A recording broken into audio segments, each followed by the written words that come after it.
Ya, perayaan Hari Buruh Internasional 1 Mei kembali digelar gegap gempita dengan panggung konser musik meriah. Di hadapan ribuan buruh, Presiden Prabowo berjoget dan berorasi memberi janji-janji menyejahterakan buruh, mulai dari membangun hunian murah, kenaikan upah minimum, hingga menekan potongan aplikator ojol.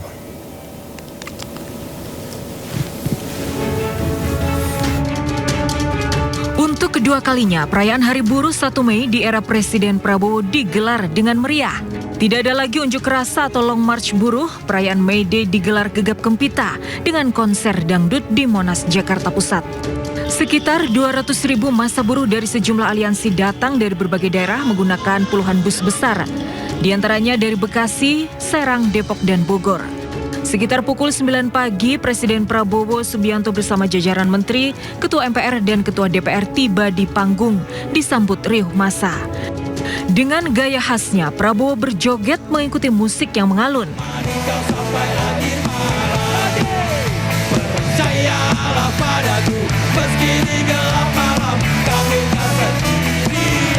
Perayaan May Day hari ini juga tidak ada orasi berkepanjangan dari para buruh.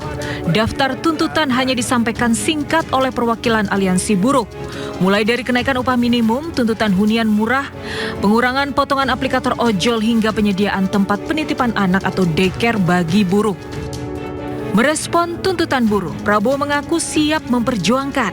Di antaranya membangun ribuan kampung nelayan, perlindungan bagi buruh yang di PHK, membangun hunian layak bagi buruh.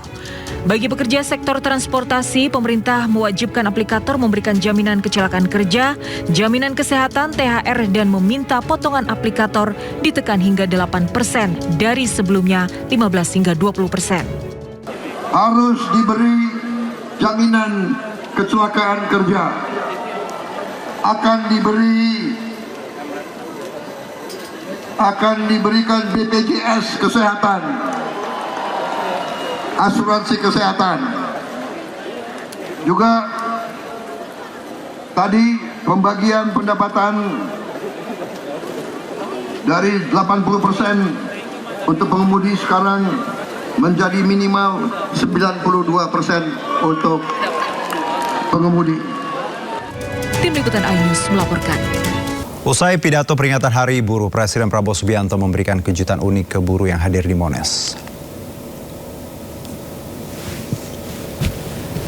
Ya, di atas panggung Prabowo membuka baju safari yang dipakainya dan melemparkannya ke arah buruh. Momen unik ini langsung mendapat sambutan meriah para buruh yang ada di bawah panggung. Usai melemparkan baju safarinya, Prabowo dengan hanya menggunakan kaos dalam kemudian menghampiri buruh.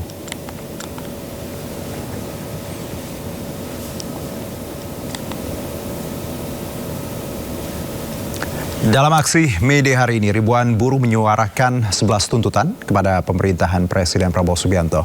Mulai dari tolak upah murah, hapus outsourcing, reformasi pajak, hingga antisipasi PHK besar-besaran akibat konflik di Timur Tengah.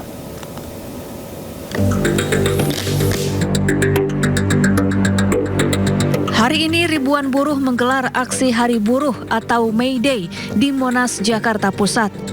Para buruh akan berorasi menyuarakan 11 tuntutan kepada pemerintah. Di antaranya pertama, sahkan undang-undang ketenagakerjaan yang baru. Kedua, hapus outsourcing dan tolak upah murah.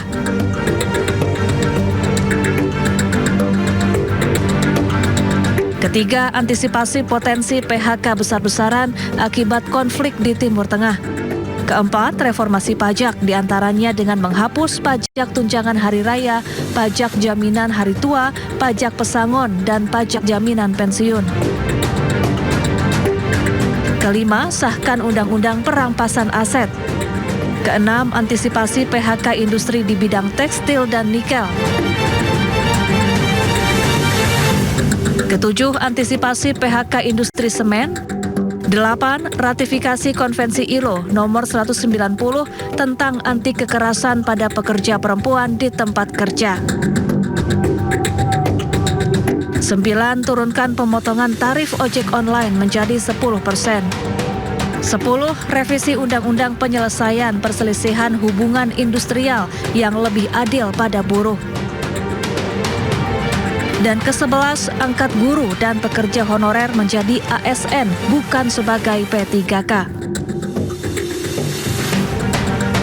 Presiden Konfederasi Serikat Pekerja Indonesia sekaligus Presiden Partai Buruh Said Iqbal juga menyebut aksi buruh hari ini akan berjalan damai dan penuh sukacita. Tim Liputan iNews melaporkan. Pemirsa, selama masa pemerintahannya, Presiden Prabowo Subianto telah mengeluarkan sejumlah kebijakan yang pro buruh, mulai dari pengesahan Undang-Undang PRT hingga subsidi upah.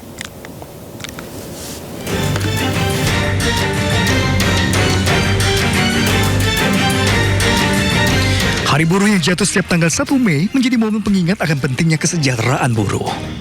Pemerintah pun terus berbenah dan mengeluarkan sejumlah aturan yang berpihak kepada buruh. Pemerintah telah menaikkan upah minimum 5 hingga 8%. Pengemudi ojek dan kurir online juga mendapatkan bonus hari raya. BPJS bukan penerima upah mendapatkan diskon 50% iuran jaminan kecelakaan kerja dan jaminan kematian. Bagi yang kehilangan pekerjaan, negara hadir melalui jaminan kehilangan kerja dengan uang tunai sebesar 60% upah selama 6 bulan. Bantuan subsidi upah bagi 15 juta pekerja. Pemerintah juga membuka jalan karir baru dengan membuka program magang nasional.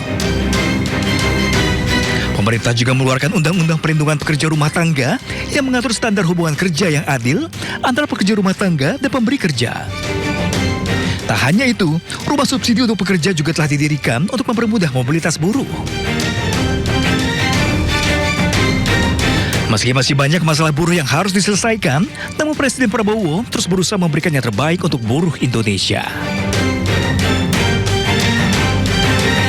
DPR membuka pintu bagi sejumlah organisasi buruh yang ingin menyampaikan tuntutan secara langsung di gedung DPR RI. Sebelum Aliansi Gerakan Buruh Bersama Rakyat atau Gebrak menggelar aksi May Day hari ini. Dalam pertemuan tersebut, pemerintah dan DPR sepakat akan membentuk Undang-Undang Ketenagakerjaan baru di akhir 2026. Peringatan Hari Buruh telah menjadi agenda tahunan untuk menyuarakan kesejahteraan buruh. Di Indonesia, sejumlah tuntutan yang berkaitan dengan keadilan dan kesejahteraan buruh terus didengungkan. Pada peringatan Hari Buruh di hari ini, DPR membuka pintu bagi perwakilan buruh untuk menyampaikan aspirasi secara langsung. Pertemuan yang dihadiri sejumlah pimpinan DPR yakni Sufmi Dasko, Saan Mustafa, Habibur Rahman dan beberapa pimpinan lain mencetuskan satu pernyataan terkait kesepakatan pemerintah dan DPR untuk melaksanakan putusan MK dalam membentuk Undang-Undang Ketenagakerjaan baru di akhir 2026. Nah, mungkin saya agak menanggapi sedikit tentang Undang-Undang Tenaga Kerja.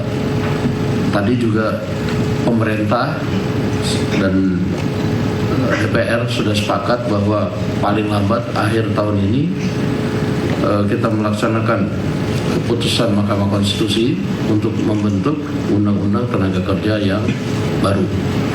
Nah, sebenarnya lambat atau cepat dari undang-undang ini sebenarnya tergantung dari kawan-kawan buruh sekalian, karena mungkin Mas Sunar, Bung Sunar pada waktu pertemuan kita di halal bihalal atau silaturahmi dengan Apindo kan sudah ada kesepakatan di situ.